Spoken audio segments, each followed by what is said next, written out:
गांव की सुकून भरी जिंदगी में कृपा राम जी का परिवार रहता था। उनके 2 बेटे सुशील और संजय थे। सुशील बड़ा बेटा था और अपने पिता के कामों में हाथ बटाता था, जबकि संजय शहर में नौकरी करता था। समय के साथ दोनों भाइयों के बीच जमीन और संपत्ति को लेकर तनाव बढ़ने लगा। सुशील का मानना था कि वह जमीन पर काम करता है, इसलिए उसे इसका बड़ा हिस्सा मिलना चाहिए, जबकि संजय को लगता था कि उसे भी अपने हिस्से का अधिकार मिलना चाहिए। एक दिन सुशील और संजय के बीच जमीन और मकान को लेकर जोरदार बहस हो रही थी। कृपा राम जी ने जब अपने दोनों बेटों को लड़ते देखा तो अचानक हंसने लगे। सुशील और संजय, जो अब तक अपने झगड़े में मग्न थे, अपने पिता को हंसते देखकर चौंक गए। गुस्से में सुशील ने पूछा, पिताजी, आप हंस क्यों रहे हैं? हमें इस स्थिति में मदद करने के बजाय आप हंस रहे हैं।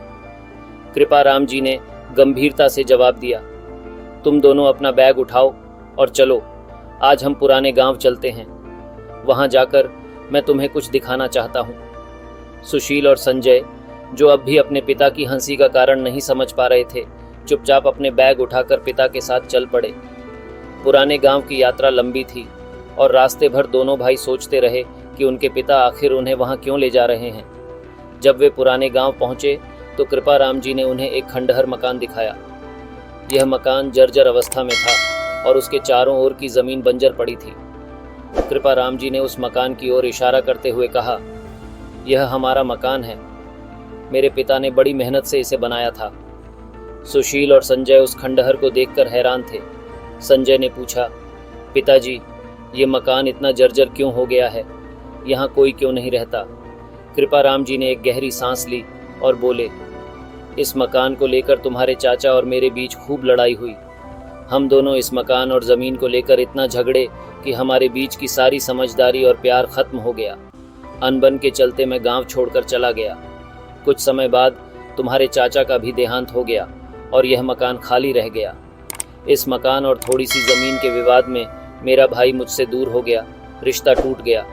तब से यह मकान सुनसान है और यहाँ कोई नहीं रहता।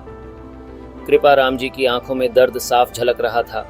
उन्होंने आगे कहा, इस मकान और ज़मीन ने मुझे मेरे भाई से दूर कर दिया। अगर हम दोनों ने समझदारी से काम लिया होता और मिलकर रहते तो आज यह मकान खंडहर न बनता। पिता की बात सुनकर दोनों भाइयों को खुद पर शर्म आई। उन्हें एहसास हुआ कि वे भी वही गलती कर रहे हैं जो उनके पिता ने की थी। सुशील ने पिता के पैर छूते हुए कहा, पिताजी, हमें माफ़ कर दीजिए। हमने अपनी लालच में रिश्तों की अहमियत को भूल गए थे। अब हम लड़ाई झगड़ा न करके एकता से रहेंगे। संजय ने भी अपने भाई का समर्थन करते हुए कहा, हाँ पिताजी, हम अब कभी झगड़ा नहीं करेंगे। हम इस संपत्ति को लेकर लड़ने के बजाय मिलकर इसे संभालेंगे। पिता ने अपने दोनों बेटों को गले लगाते हुए कहा, यही तो मैं चाहता था। मुझे खुशी है कि तुम दोनों ने समझदारी दिखाई। याद रखो, संपत्ति से बढ़कर कुछ नहीं होता, लेकिन रिश्तों की कीमत इससे कहीं ज़्यादा होती है।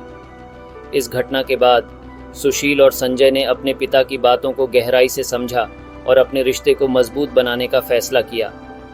उन्होंने अपनी संपत्ति को मिलकर संभालने का निर्णय लिया और कभी भी आपस में झगड़ा न करने की कसम खाई।